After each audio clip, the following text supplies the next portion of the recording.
আজকের ভিডিওটা একটা প্রশ্ন দিয়ে শুরু করতে চাই, খুব সহজ প্রশ্ন। বলুন তো 2022 বিশ্বকাপের তৃতীয় স্থান অর্জন করেছিল কে? Champion Argentina, runners up France, third প্লেসটা কে পেয়েছিল এটা আমরা অনেক সময় ভুলে যাই। হয়তো সেটা মনে আছে, বাট একটু বলতে পারবেন 2018 থার্ড প্লেসটা কার? সো থার্ড প্লেস ম্যাচ নিয়ে এই প্রশ্নটা করার কারণ হচ্ছে আমরা আসলে খুব বেশি আগ্রহী থাকি না এবং এই ম্যাচটা খুব বেশি মনেও রাখে না মানুষ। দিন শেষে বিশ্বকাপের চ্যাম্পিয়ন এবং রানার্স আপ দেরই মনে রাখা হয়। বাট তারপরও এই match England versus France, a big match, third place match হলো। এই ম্যাচে এমন কিছু বিষয় আছে যেটা আপনাকে ম্যাচটা দেখতে বাধ্য করবে। জানাবো সে সবই। স্বাগত সবাইকে দুরন্ত বাইসাইকেলস প্রেজেন্টস দ্য গোলে, সাথে আছি আমি ফয়সাল জিতমের।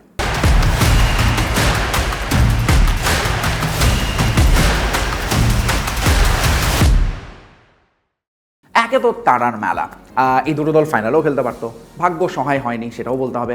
অন্যদিকে স্পেন বেটার ফুটবল খেলেছে, আর্জেন্টিনা বেটার ফুটবল খেলেই ফাইনালে গিয়েছে। ফ্রান্স টানা দুটো ফাইনালের পর অবশেষে তারা এসে থার্ড প্লেস ম্যাচ খেলছে। ইংল্যান্ড এই ম্যাচটার সঙ্গে পরিচিত হয় 2018 সালেই।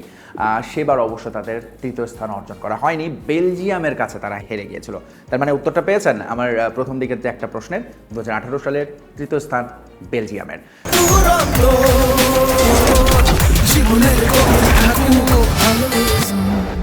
সো ইংল্যান্ডের জন্য এইটা বেসিক্যালি একটা অপরচুনিটি।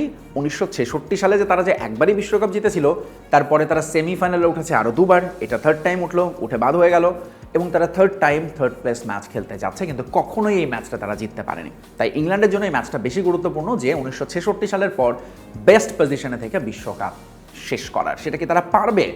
সেই প্রশ্নের উত্তর মিলবে আজকে রাতেই। তবে তার আগে একটু মনে করিয়ে দিই, এই ম্যাচটা আসলে মূলত Mbappe versus Harry Kane, Jude Bellingham, Dembele, অলিজেদের লড়াই দেখারও একটা দারুণ সুযোগ। এই ম্যাচটা কেন আসলে গুরুত্বপূর্ণ সেটার জন্য সবচেয়ে বেশি আমাদের নজর রাখতে হবে গোল্ডেন বুটের রেসে। গোল্ডেন বুট অর্থাৎ সর্বোচ্চ গোলদাতার হিসাব কিন্তু দেখা হবে ফাইনাল এবং থার্ড প্লেস ম্যাচেও কে কতটা গোল করছেন তার উপরে, এবং সেইখানে লড়াইটা খুবই জমে আছে। আমরা একটু নজর দিতে চাই সেটাতেই। এই মুহূর্তে তো গোল্ডেন বুটের র্যাঙ্কিংয়ের শীর্ষে হচ্ছেন লিওনেল মেসি। তার 8টা গোল, 4টা অ্যাসিস্ট। সমান সংখ্যক গোল নিয়েও অ্যাসিস্টে একটা পিছিয়ে পড়েছেন কিলিয়ান এমবাপ্পে। এই ম্যাচে তাই তার অপরচুনিটি গোল সংখ্যা বাড়িয়ে নেওয়ার এবং অ্যাসিস্ট সংখ্যাও বাড়িয়ে আবার লিওনেল মেসিকে ছাড়িয়ে যাওয়ার এবং অন্তত একটা ব্যক্তিগত অর্জন গোল্ডেন বুট, যেটা কিলিয়ান এমবাপ্পের আগেও জিতেছেন, সেটা আরও একবার জিততে। তবে শুধুমাত্র তিনিই নন, গোল্ডেন বলের রেসেও কিন্তু টিকে আছেন ওলিসের মতো ফুটবলের 5টা অ্যাসিস্ট নিয়ে। সো তিনিও চাইবেন আরও বেশি অ্যাসিস্ট করতে। আর শুধু এমবাপ্পে বা ওলিসেই কেন, ফ্রান্সই না, শুধু একটু ইংল্যান্ডের দিকেও যদি নজর দিই, হ্যাঁ, হ্যারি কেন এবং জুড বেলিংহাম দুজনেরই গোল 6টা করে। দুটো গোল হয়তো কম, অ্যাসিস্টও তাদের কম, দুজনেরই একটা করে অ্যাসিস্ট, কিন্তু তাদের দুজনের সামনে সুযোগ থাকছে অন্তত হ্যাট্রিক করে হলেও সবাইকে ছাপিয়ে একদম গোল্ডেন বুটের তালিকায় সবার উপরে চলে যেতে। সো এইটা হচ্ছে একটা বড় রিজন এই ম্যাচটা আপনি কেন দেখবেন। এছাড়া ইংল্যান্ডের কথা বলছিলাম, 1966 সালের বিশ্বকাপ জয়ী দলটার আরেকবার সেমিফাইনালে উঠতে অপেক্ষা করতে হয় 24 বছর। 1990 সালে তারা সেমিফাইনালে উঠে হেরে যায় এবং শেষ পর্যন্ত ইতালির সঙ্গে থার্ড প্লেস ম্যাচে মুখোমুখি হয়ে সেখানেও হার নিয়ে বাড়িতে ফেরে।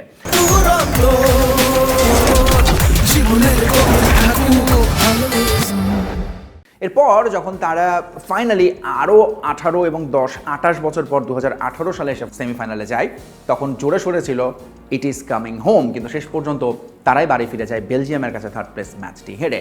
তাই আপনি যেহেতু বিশ্বকাপের যেটা গোল্ডেন ট্রফি বা সিলভার ট্রফি পাচ্ছেন না, অ্যাটলিস্ট ব্রোঞ্জ নিয়ে সান্ত্বনা পুরস্কার হলেও বাড়ি ফিরতে চাইবে ইংল্যান্ড। এবং টমাস টুকেল তার নিজেরও চাকরি বাঁচানোর একটা ব্যাপার তো আছেই।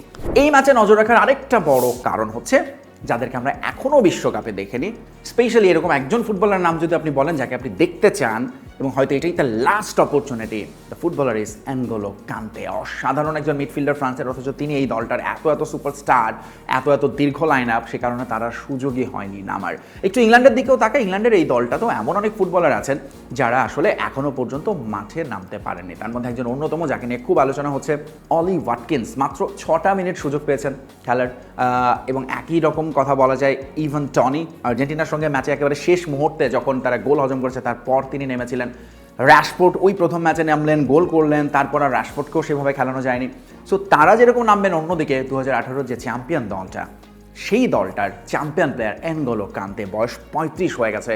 Probably that's his last opportunity একটা শেষ ম্যাচ খেলে বিশ্বকাপকে বিদায় বলার। এছাড়া এই বিশ্বকাপের আরও একজন হতে পারতেন তিনি ইয়াং প্লেয়ার অফ দ্য টুর্নামেন্টও, কিন্তু সেভাবে সুযোগই পেলেন না। রায়ান চেরকি, ম্যানচেস্টার সিটির এই প্লে মেকার, এই বিশ্বকাপে ফ্রান্সের হয়ে, যেটা বললাম ডিজায়ার ডুয়ে বার্কোলারা এত ভালো করেছেন, সেখানে আসলে চেরকির খুব একটা নামার সুযোগ পাননি। এই ম্যাচে তিনি নামবেন শুরু থেকে, দিদিয়ার দেশাম নিশ্চয়ই সেটা মাথায় রাখবেন যে যারা এখনও সুযোগ পায়নি, এটাই তো শেষ ম্যাচ, অ্যাটলিস্ট তারা খেলে চলে যাক।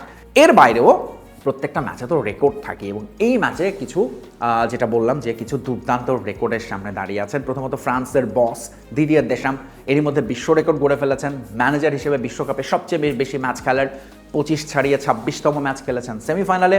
এটা হতে যাচ্ছে তার 27তম ম্যাচ, অর্থাৎ নিজের ট্যালিকে আরেকটু উপরে রেখে হয়তো তিনি বিদায় নেবেন, কারণ ফ্রান্সের নতুন কোচ হিসেবে এরই মধ্যে জিনেদিন জিদানের নাম জোরে সোরে শোনা যাচ্ছে। সো দেশাম হয়তো দায়িত্ব ছেড়ে দিচ্ছেন বিশ্বকাপের পরপরই, তখন নতুন দায়িত্বে আসবেন কোচ। তবে যাওয়ার আগে তিনি তার বেঞ্চমার্ককে 27-এ রেখে চলে যেতে চাইবেন, একটা নতুন রেকর্ড যেটা হয়তো অন্য কোচের জন্য ভাঙা হয়ে যাবে, খুব খুব কঠিন।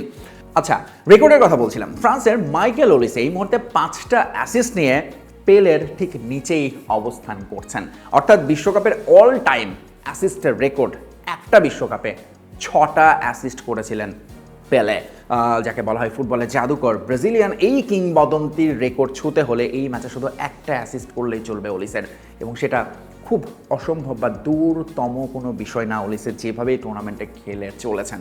এছাড়া আরেকটা বড় রিজন হলো এই ম্যাচ দেখার ইংল্যান্ড এবং ফ্রান্সের দ্বৈরথ। ইউরোপের এই দুই পরাশক্তি নিয়মিতই দেখা হয়, তবে বিশ্বকাপে এই ম্যাচে আসলে ইংল্যান্ডের জন্য এটা একটা প্রতিশোধের মঞ্চ। যদিও বিশ্বকাপের আগে 3বার দেখায় 2বার ইংল্যান্ড জিতেছে, কিন্তু সব শেষ কোয়ার্টার ফাইনালের হার্ট ব্রেক তাদের এই ফ্রান্সের কাছে হেরেই হয়, তাই সেটার প্রতিশোধ তারা নিতে চাইবেই এই ম্যাচে।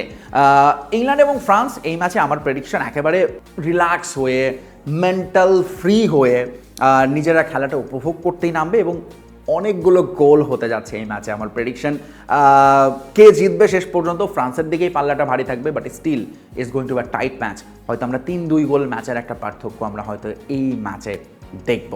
আচ্ছা, এত যে কথা বললাম, আমার মনে হয় সবচেয়ে বড় কারণ এই ওয়ার্ল্ড কাপের আছেই তো আর মাত্র 2টো ম্যাচ, কেন দেখব না? সো আমার মনে হয় যে এরপরে যেহেতু লম্বা বিরতি, প্রিমিয়ার লিগগুলো শুরু হতে দেরি হবে, তার আগে ইন্টারন্যাশনাল ক্যালেন্ডারে শেষবারের মতো চোখ বুলিয়ে নেওয়ার সুযোগ, অর্থাৎ আর্জেন্টিনা ভার্সেস স্পেনের গ্র্যান্ড ফিনালের আগে ফ্রান্স এবং ইংল্যান্ডের এই বিগ ম্যাচ নিশ্চয়ই আমরা দেখার জন্য আরও একবার টিভির সামনে বসবো। যুগান্তরের সাথেই থাকবেন। শেষ করছি আমাদের আজকের দুরন্ত বাইসাইকেলস প্রেজেন্টস দ্য গোল। দেখা হচ্ছে আবারও ফাইনাল ম্যাচে।